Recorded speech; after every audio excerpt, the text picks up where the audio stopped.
السلام عليكم ورحمة الله تعالى وبركاته يا أغلى أخوات. اليوم إن شاء الله راح نحضروا مع بعض كيكة نطيبوها في الكسرونة، سهلة ومكونات بسيطة وتحضريها في دقائق.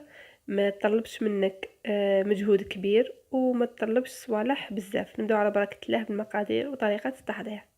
أول حاجة أنا راح ندير لي فريز تاوعي يطيبوا مع السكر، درتهم في كسرونة ندير لهم فقط السكر، واحد 6 مغارف تاع سكر، نحركهم مليح. انا هنا فقط كان عندي الفريز ما بغيتش نضيعه، بغيت نستعمله، تقدري تستغناي عليه. بعد ما درت الفريز تاعي طيب على نار قليله كما قلت لكم، درت له فقط السكر، ما درت له لا ما لا والو، هو يطلق الماء تاعو. نروحوا لمقادير الكيكه. عندي نص كاس تاع السكر، نص كاس حليب، 4 كاس تاع الزيت، قرصه تاع الملح، لافاني، حبه بيض، كاس ونص فرينه، ونصف كيس خميرة الحلوى، يعني حوالي 7 غرام. نروح الآن طريقة التحضير.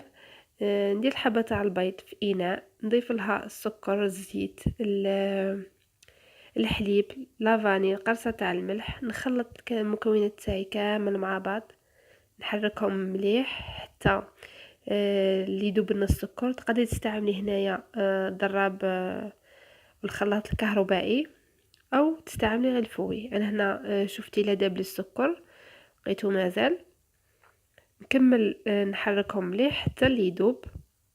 نضيف لهم الفرينه تاعي مغربله، نضيف لها نصف كيس تاع خميره الحلوى، نغربلهم مع بعض ونضيفهم للخليط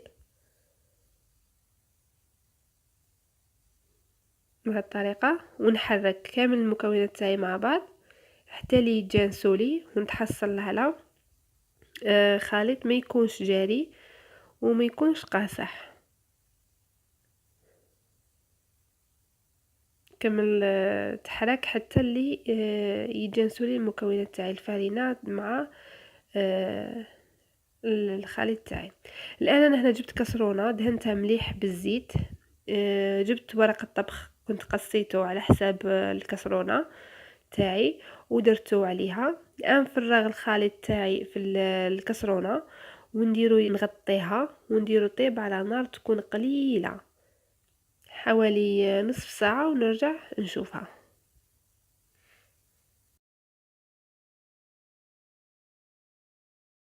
من طلعت لي الكيكه تاعي وشتها بدات تنشف من الفوق، درت لها ورق الطبخ وقلبتها في المقله، وراح نخليها هكذا طيب حوالي 10 دقائق ونطفي عليها.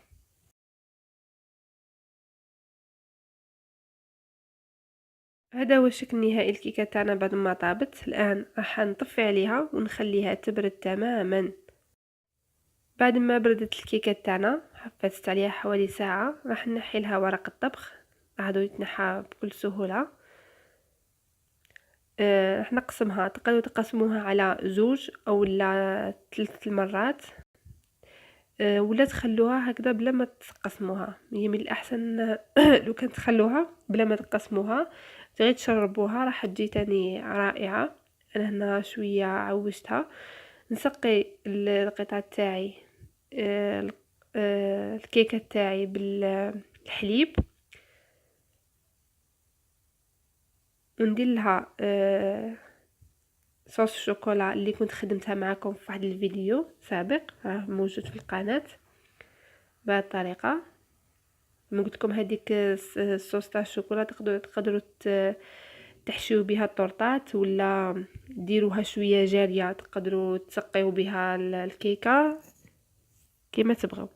نضيف لها الفراز تاعي اللي كنت طيبته، طبعا خليته حتى هو برد باش استعملته، ونرجع نضيف الغاناش تاع الشوكولا بهذه الطريقه، ونرجع نضيف الطبقه الاخيره تاع الكيكه. كما قلت لكم تقدروا ما تقسموهاش، تخلوا الكيكه تاعكم هكذاك وافيه تاني تجي رائعه، وتسقيوها بالحليب ولا تشربوها شويه. والتزيين طبعا يبقى اختياري.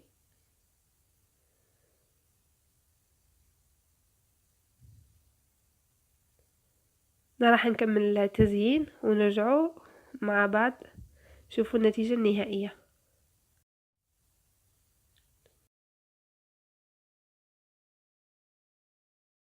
وهذا هو الشكل النهائي للكيكة تاعنا، سهلة وسريعة ومكونات بسيطة متواجدة في كل بيت.